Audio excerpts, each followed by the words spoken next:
Queridos irmãos e queridas irmãs, uma alegria muito grande, celebramos hoje a Páscoa da ressurreição de Jesus. Não sei se aí fora, vocês estão me ouvindo bem aí fora? Dá para ouvir? Levanta o braço, deixa eu ver. Que bom, graças a Deus. Queridos, hoje é a maior festa da nossa fé, a maior, é a festa da ressurreição de Jesus. E ontem à noite na vigília nós já refletimos um pouco sobre o que significa ressurreição. Que mistério é esse? Alguns poderiam pensar um voltar à vida, um reanimar-se e voltar a essa vida terrena. Não, não é disso que estamos tratando. Jesus até o fez. Muitos milagres que ele fez foi reanimar as pessoas, ressuscitando-as para essa vida. Foi assim com Lázaro, 4 dias naquele sepulcro, Lázaro vem para fora. Foi assim com a filha de Jairo, foi assim com vários que ele ressuscitou e voltaram a essa vida e depois de um tempo tornaram a morrer. Mas o que nós celebramos hoje não é isso. É algo misterioso que nem os apóstolos sabiam. Os judeus na época de Jesus e até anteriormente, eles acreditavam numa ressurreição no final dos tempos. Marta, por exemplo, diante do irmão Lázaro morto, Jesus perguntou para ela: tu crês, Marta? Eu creio na ressurreição do último dia. Jesus não estava falando dessa ressurreição, de uma restauração cósmica. Os discípulos, quando desceram do Monte Tabor, Jesus tinha dado para eles um gosto do céu, se transfigurou diante deles. E quando eles desciam do monte, Jesus tinha dito: ei, vocês não contem para ninguém isso, hein? Até que o Filho do Homem ressuscite dos mortos. E eles ficaram se perguntando o que significaria ressurreição dos mortos. Os discípulos não tinham ideia, como nós também não temos ideia. Nós não conhecemos o mundo espiritual, nós não conhecemos o mundo de Deus. Nós só conhecemos o mundo físico, o mundo material, o mundo dos homens. O mundo de Deus é misterioso e Jesus revelou isso para nós. E nós só cremos porque Ele revelou para nós. Alguém, e alguns ao longo da história, se levantou um dia e perguntou: mas não seria isso um mito, uma história criada pelos apóstolos? Alguns até defenderam essa tese, de que o Cristo histórico teria fracassado na sua missão. E os apóstolos, o Jesus histórico fracassou na missão, e os apóstolos criaram o Cristo da fé, fabricado pela cabeça deles, um mito. Só que se esqueceram que esses mesmos apóstolos deram a vida por esse mito. Ninguém diante de uma espada para cortar a sua cabeça, diante de uma arena com aquelas feras, ninguém dá a vida por uma lenda, uma mentira que tivesse inventado. Não, o sangue da igreja primitiva, dos mártires, a começar pelos apóstolos, foi a testemunha desse fato, do fato da ressurreição. Portanto, o que nós celebramos não é só um espaço vazio, o sepulcro vazio, os lençóis encontrados lá. Não, muito mais, isso também era algo que chamava atenção. Afinal de contas, os apóstolos, simples pescadores, agricultores, contra a guarda romana, não teriam força para ir lá e roubar o corpo do Senhor. Essa história não cola. Já era algo prodigioso. Mas muito mais, os apóstolos, eles são testemunhas da sua presença. É isso que constitui hoje o querigma, o anúncio da igreja ao longo desses 20 séculos. Esse é o querigma, o anúncio, o grito da igreja, a proclamação: Jesus está vivo. Diferente da catequese, que é o ensino elaborado, o querigma é esse anúncio. E queridos, hoje, nessa festa da Páscoa, pensando nesse tema da ressurreição, olhando esse painel maravilhoso para a nossa contemplação, a palavra de Deus quer nos questionar, que lugar essa festa, essa celebração, de fato, ocupa na nossa vida. Em outras palavras, nós recebemos a água benta agora sobre os nossos corpos.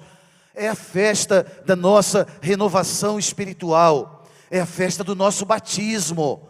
Sim, deixa eu dizer, batizar significa mergulhar. Onde? Na quantidade de água maior ou menor? Não, mergulhar na morte e na ressurreição de Cristo. É nele que nós fomos batizados. Esses cravos aqui são as 5 chagas dele, do Cordeiro imolado, que foi à cruz por nossa causa, pelos nossos pecados. É isso, o batismo foi isso, nós mergulhamos na sua morte e na sua ressurreição. Essa coluna de fogo agora é o norte da nossa vida.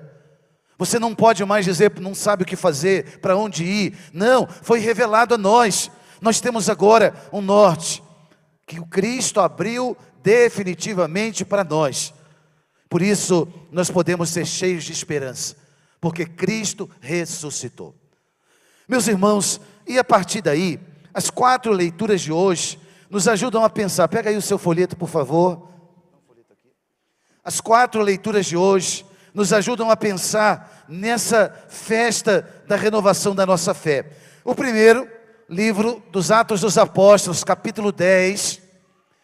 Pedro está pregando depois da conversão de Cornélio.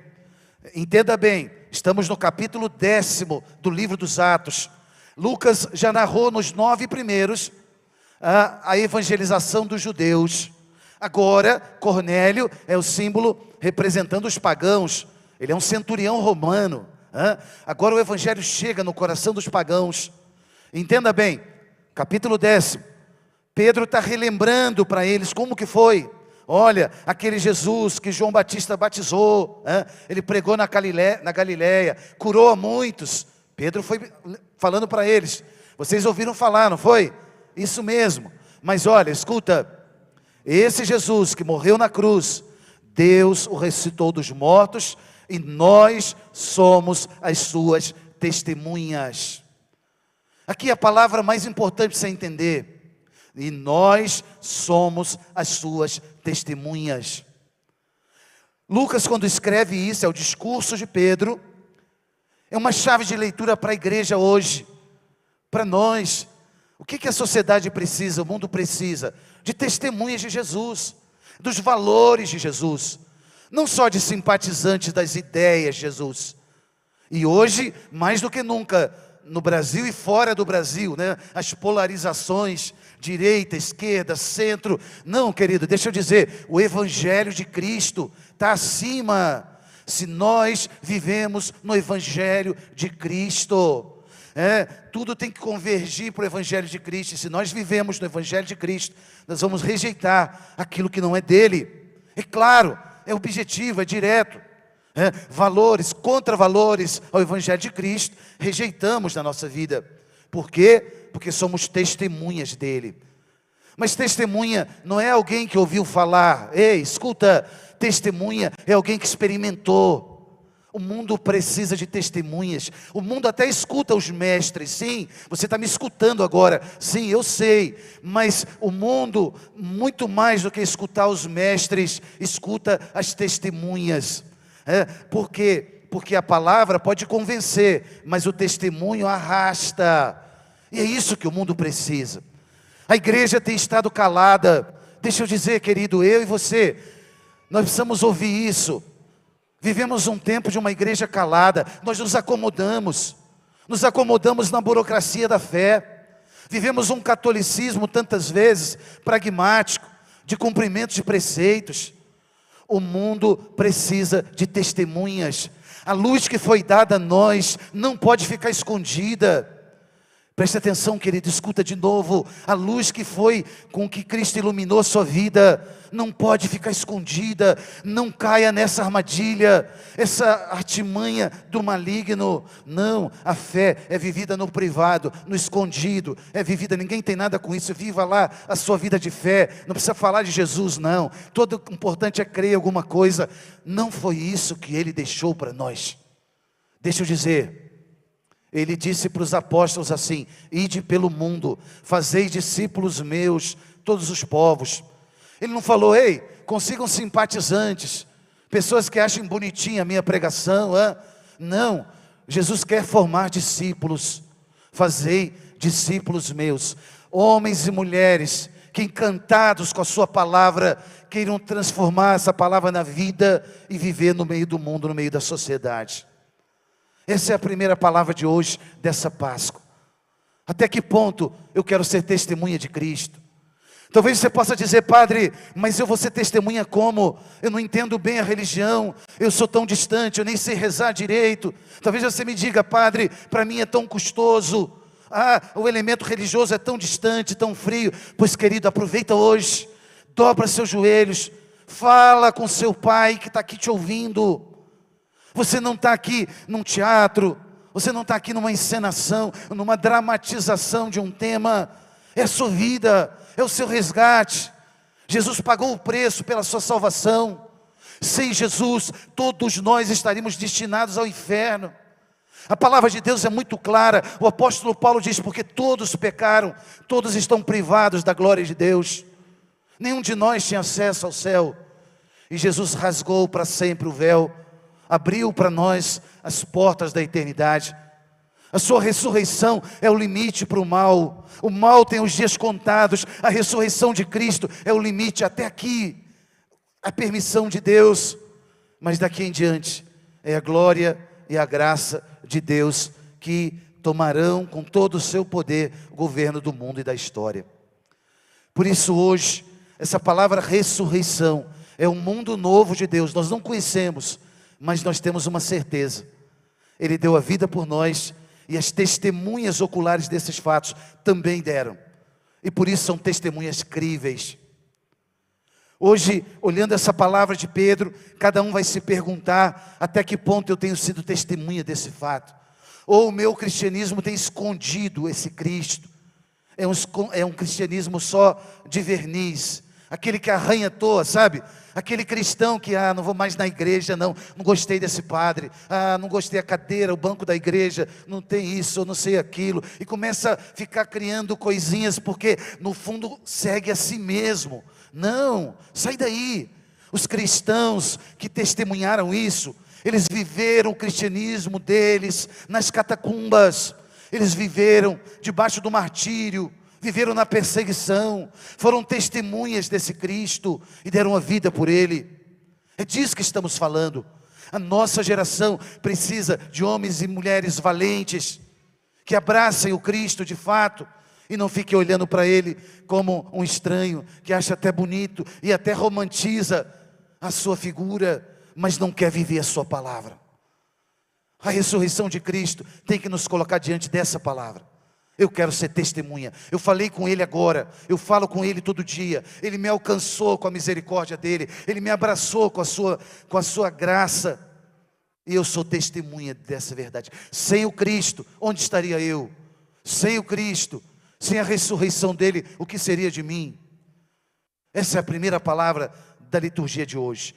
A segunda palavra, deixa eu dizer, é a do Salmo de hoje. Olha o que diz o salmista aí, leia comigo: este é o dia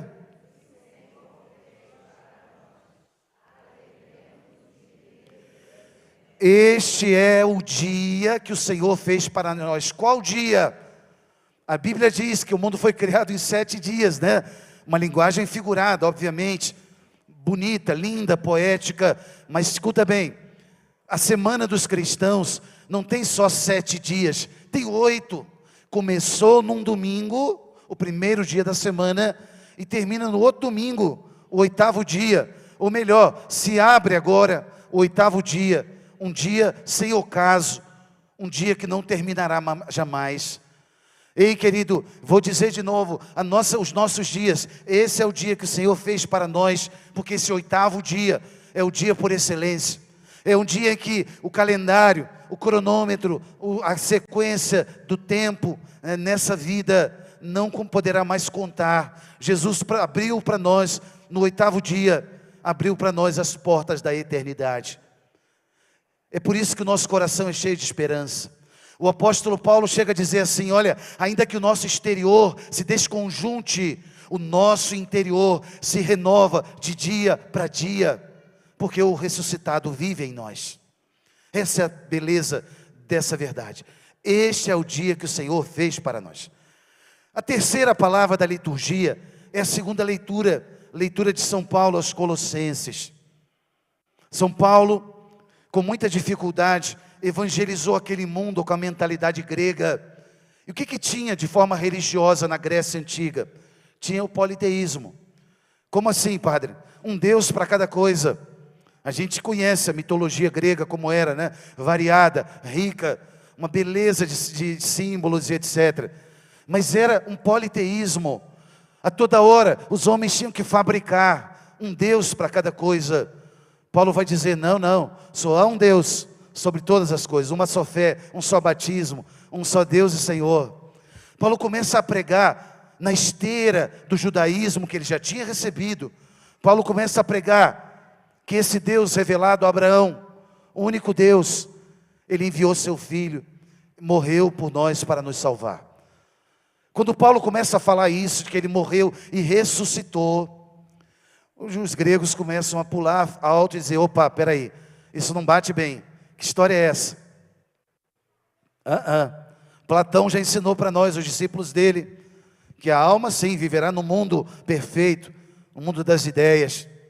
Platão já ensinou para nós a imortalidade da alma, mas a carne, o corpo, essa realidade, como assim? Ressurreição da carne, que história é essa?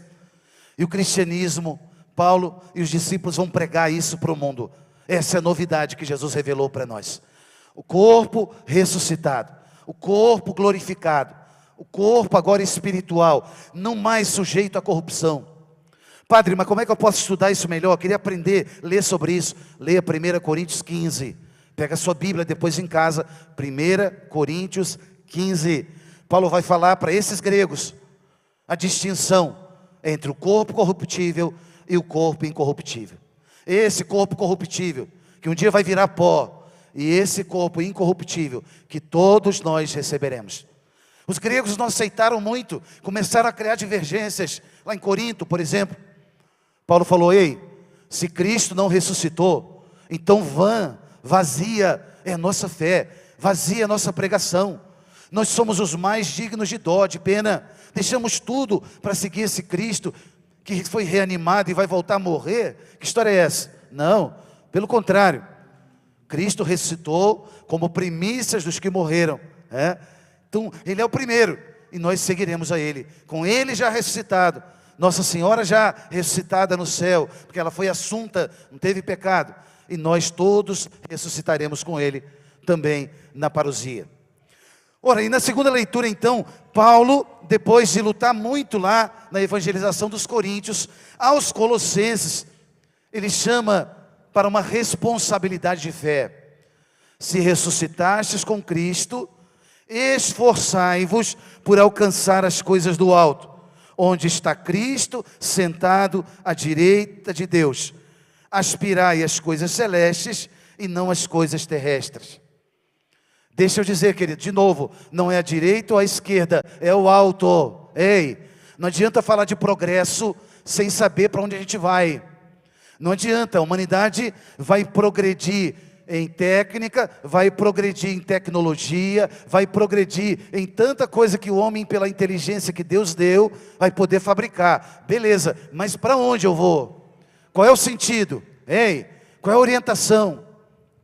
Essa é a pergunta, e Paulo está dizendo, é para o alto, ei, ergue a tua cabeça, é para o alto, os valores, a luta, o esforço, para o alto, é pelo alto, é pelas coisas de cima, e não pelas coisas terrenas, porque a tentação é ficar olhando só para baixo, né? É para a doença, para o fracasso, para a morte, ou até para as coisas boas, é para o dinheiro, para o apego, para a fama, para o sucesso, para a imagem, e a gente fica só olhando para baixo, e distraído. Não, você já entendeu, erga o seu olhar, sim, lá do seu coração, olhar para o alto e dizer, eu tenho para onde olhar. Mas a doença chegou, eu tenho para onde olhar. Veio a dificuldade, eu sei para onde eu estou olhando. Ei, eu ganhei muita coisa, ganhei dinheiro, coisa que bom, eu tenho para onde olhar. É isso que a palavra está ensinando para nós. Esforçai-vos, aspirai às coisas celestes, e não às coisas terrestres. Aspirai, coloca teu coração, o centro das tuas decisões, tua consciência, na formação desses valores, das coisas do alto. Paulo, nessa leitura, Colossenses 3, vai explicar por que isso. Porque a nossa vida está escondida com Cristo em Deus. A nossa vida verdadeira.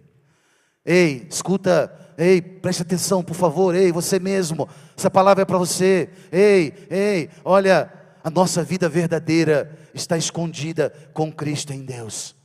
É essa aqui, física, biológica, material, que você tem aí, ela é só uma imagem pálida daquilo que Deus tem para nós. A revelação de Deus é linda, querido. Escuta, a nossa vida verdadeira. Por isso aguenta firme. Ei, não fica titubeando não, em cima do muro, caminhando numa fé da mediocridade, do mais ou menos católico, católico não praticante, católico não sei o quê. Não, isso não existe. Ou eu abraço esse Cristo, ou eu tenho que dizer a verdade para mim mesmo. Eu não sou nada ainda. Ser honesto, não vou à missa, não confesso, não acredito na doutrina da igreja. Então que bom, querido, pelo menos você é honesto, você é verdadeiro, Deus vai te dar uma graça. Mas ao contrário, você é católico, você é batizado, você confessa, comunga, você vive a sua fé, reza o texto todo dia, que bom, não falta missa, ou seja, você vive a sua fé. Aguenta firme no teu casamento, na tua luta, na tua profissão. Aguenta firme, esforçai-vos, porque você já entendeu que é para olhar para o alto, sim, os pés estão no chão, não somos sonhadores não, os pés estão no chão, mas o nosso coração está no alto. A cada missa a igreja lembra para nós, corações ao alto, no latim, sursum corda, corações ao alto, e nós dizemos, né, o nosso coração está em Deus. Por isso a palavra linda da segunda leitura, e você já entendeu. A última leitura, e desculpa eu cansar vocês, mas hoje é dia da Páscoa, e eu preciso ainda de alguns minutos, escuta bem. A última leitura, o sepulcro vazio. Madalena, diz aqui, no primeiro dia da semana, Maria Madalena foi ao túmulo de Jesus. Imaginem a tristeza daquela mulher, a angústia por aquilo que tinha acontecido na sexta-feira. Ela não foi lá para encontrar o ressuscitado, ela foi lá para ungir o corpo do morto. Sim, ali as homenagens fúnebres eram derramar aqueles vasos com óleos, os óleos sagrados, os ungüentos, os perfumes, nos lençóis mortuários, no corpo do morto. Era essa a forma de homenagem fúnebre. Ora, Maria Madalena vai lá com as outras mulheres, bem de madrugada, ainda estava escuro. Bem de madrugada, ainda escuro, quando ela se depara com aquela cena, pedra rolada, a guarda romana estava ali. Como assim? Quem rolou? Onde tiraram? Onde puseram o corpo dele? Ela escutou alguém, uns passos, e ela perguntou, pensando que era o jardineiro: onde colocaram o meu Senhor? Onde o colocaram? Diga, para que eu também vá, para que eu vá buscá-lo. Onde colocaram? Ela queria saber. Aqui, irmãos, que coisa linda. A palavra de Deus revelando para nós. Deus podia ter, talvez se fôssemos nós, né, feito uma seleção, sabe, escolhido. Ei, peraí, vamos ver quem vai ser testemunha do Cristo, hein? Manda o currículo para mim. Deixa eu ver se está tudo certinho, se não tiver, ó, nem adianta. O Senhor escolheu uma mulher pecadora, Maria Madalena, escolheu uma mulher pecadora, uma quarteleira, uma mulher que caminhava pelos quartéis da vida, sabe Deus lá com quantos homens, uma mulher de uma vida suja, uma vida errada, uma vida passada, totalmente longe do objetivo que Deus tinha para ela.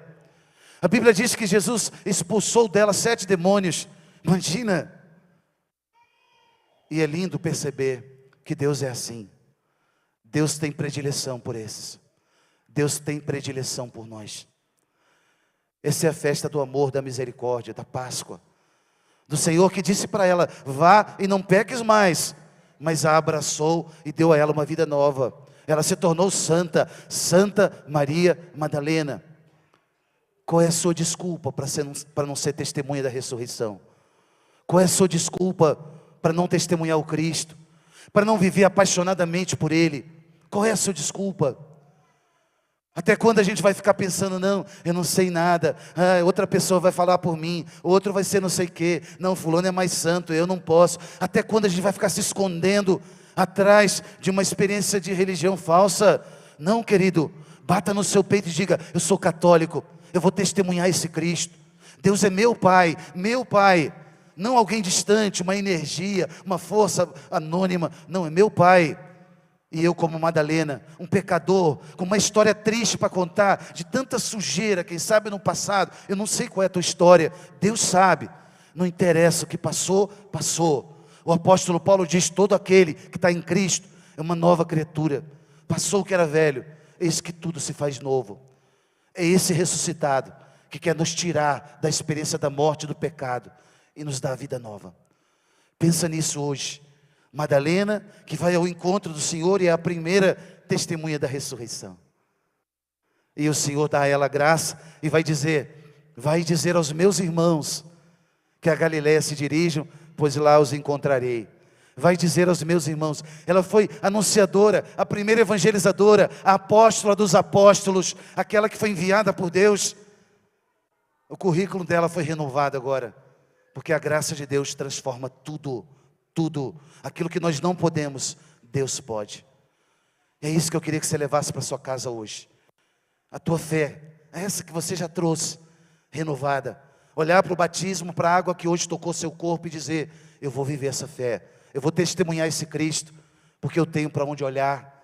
A minha vida não é perdida, eu tenho para onde olhar. Satanás vai tentar de todo lado distrair tua atenção, e você vai dizer: eu tenho para onde olhar. Sai daí, eu tenho para onde olhar, porque o Senhor me chamou a me afeiçoar às coisas do alto, onde Cristo está à direita de Deus Pai. Em nome do Pai, do Filho e do Espírito Santo.